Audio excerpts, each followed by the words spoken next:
gives. Just think of all the people who need an extra measure of comfort after this past week. We began this past week with All Saints Sunday, remembering our loved ones and friends who had died. Grief was stirred up fresh in many. Comfort was surely needed. Then, it did not matter who won the elections. Our nation has become so divided to the point that half of the people would not only be disappointed if their candidate did not win, but actually fear for the well-being of themselves and this country if the opposing candidate won. Comfort again is surely needed. And then we have Veterans Day, a day to honor and thank those who served, but also a day to recall how many veterans and their families continue to suffer. We should all be concerned at the high number of veterans who commit suicide and the impact serving in the military have on families long after the military come home. 3 events this week stirred up our need for comfort at a public and national level. And then there's all those unnamed private reasons that stir up pain and worry. Yes, indeed, we each need a measure of comfort. The Bible verses we heard this week are all about death and dying and afterlife. And then that reading from 2 Thessalonians is a real challenge. The Apostle Paul tells the Thessalonians not to be misled. It's not the end of the world yet.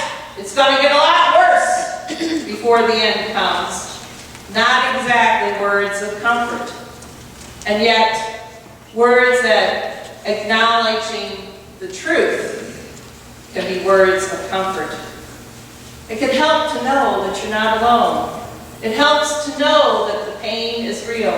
Remember, God chose to prove to us that God Himself understands and experiences grief and pain through the birth and death of Jesus. Jesus not only stands with you when you're hurting, Jesus Himself experienced grief, pain, and suffering. Just a reminder before I go any further, both Matthew 24, verse 36, and in Mark 13:32, Jesus says this about the end of times.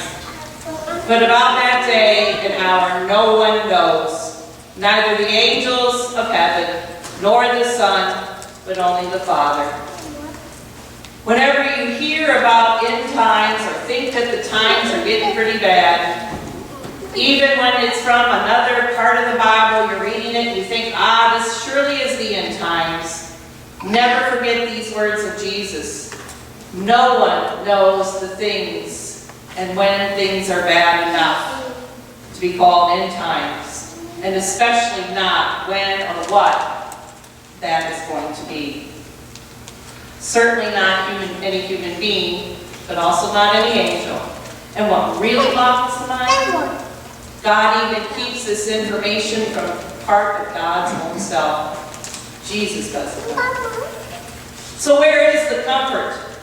Certainly it's not enough to just acknowledge grief and pain and suffering and worry and just say, comfort. Or even comfort. God knows your pain. Just stand firm in your faith. No, Jesus did not come and say, just get over it, pull yourselves up by your bootstraps. That's not the message Jesus brings, nor is it the comfort Jesus gives. You see, Jesus lives. These 2 words, Jesus lives, are more important than the 2 words Jesus gives. We all say that, right? Jesus gives comfort. Jesus gives grace. Jesus gives. But, listen, Jesus lives. Jesus lives is good news for all people, no matter what is happening in your life. Even Job, who suffered horrible disease, loss, and grief, tells us strength comes from the fact that our Redeemer lives. And he said this a long time before Jesus was born. Joel knew and teaches us that God lives as the one who saves us, stands by us, and the one we see face to face. And when the Sadducees tried to trick Jesus and prove that they were right in saying that there is no resurrection, Jesus doesn't get in some great big debate on with them to prove the resurrection. Jesus gets them to focus on the truth they already know. God lives. God is not the God of dead, but the God of living. So whenever the Bible calls God the God of Abraham, the God of Isaac, the God of Jacob, that's just not some litany remembering history. That proclaims that God lives and that to God, Abraham, Isaac, and Jacob are alive. God lives, and God is the God of the living, not the dead. God is God of each of you and each person you know who has died. Fill in the blank right now. The name of a loved one who has died. God is not dead, but of the living. For God, John Elfers is alive. For God, my friend Kurt is alive. For God, fill in the blank, is alive. For God, all of them are alive. Jesus lives. This gives comfort and so much more. Jesus lives, and God is the God of the living. This is not only hope for the future, this is important to understand now. In Jesus, we live eternally, and eternally means now. What does it mean to live in Jesus Christ? What does it mean to be alive here and now? What does it mean to be alive when times are bad or when you're hurting? Remember, God is the God of the living, and that includes you. For God, you are alive. You are loved.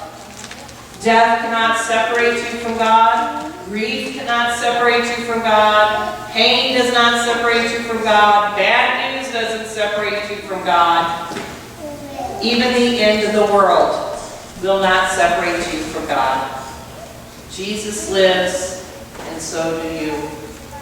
Jesus loves, so you can love. Jesus forgives, so you can forgive. Jesus lives, so justice lives. Jesus lives, and the truth of God lives. Jesus lives, loves, and strengthens you in every good work and word.